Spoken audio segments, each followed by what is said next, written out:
Welcome back to Smeagolow's Test World. This is going to be a quick one, because tomorrow I'm leaving for university again.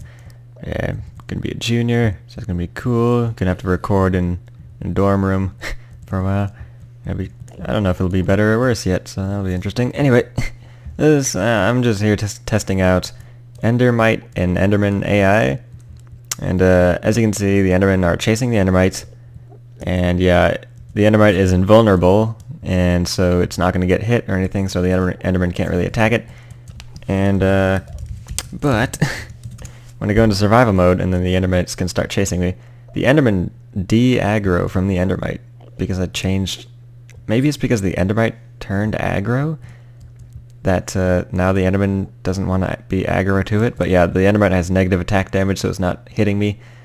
But yeah, it's really weird. Endermen just completely lose interest in a aggro Endermite apparently.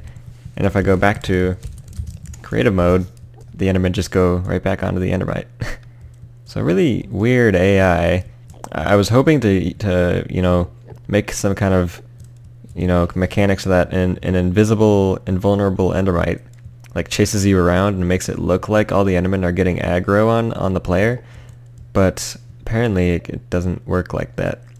Something to do with the Endermite and Enderman AI not working as would be intuitive, but it's still pretty cute to see Enderman chasing after an invulnerable Endermite.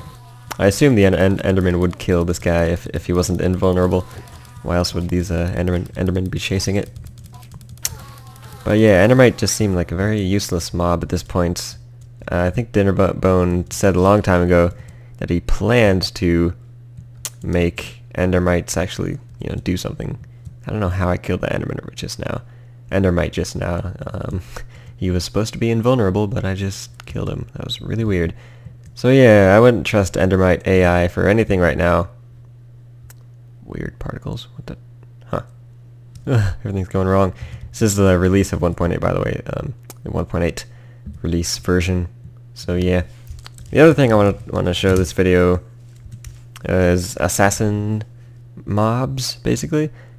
They're mobs that are invisible until they get within 7 blocks of you. Wait, did I change it to 5 or is it still 7? Yeah, I think it's still 7. So yeah, you saw the creeper spawn, but you can't see him. There's no particles or anything.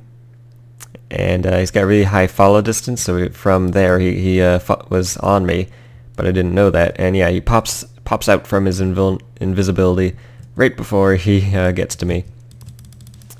And there's probably some way I could set up set it up so that that there might be like a poof particle effect whenever he comes out of invisibility. That would be pretty cool.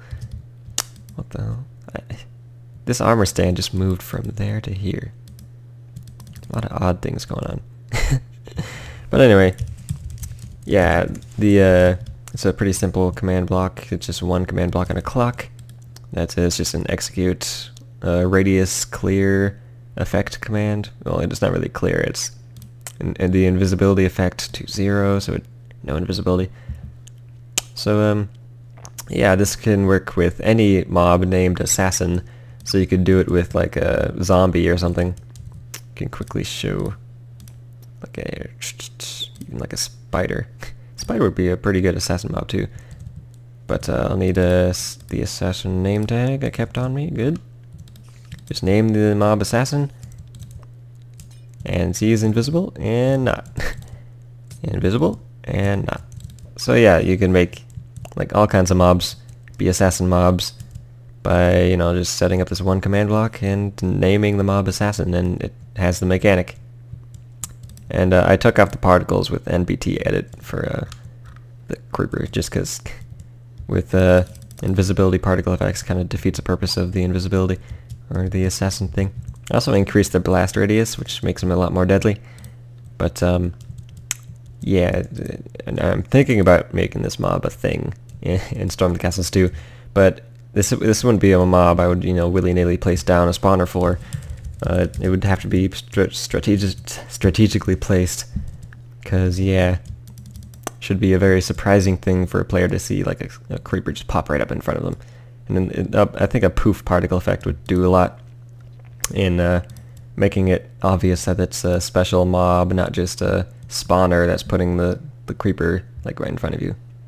Like the spawn effects, when you see a mob spawn from a spawner, the little poof, it's kind of like that, except right in front of you. And yeah, eventually the player might like learn that that's a thing, and that when you see a poof from a spawner, that means that a assassin creeper just spawned, and to be careful or wait until the creeper becomes visible. And yeah, it's the concept for assassin mobs. I had this idea that, while I was playing Remote District 3, just some random idea in the middle of an episode. So that was kind of cool. Anyway, starting to get some FPS lag, so I might as well call it an episode here. And see you next time for whatever I do next time, when I'll be recording in my dorm room. Hey.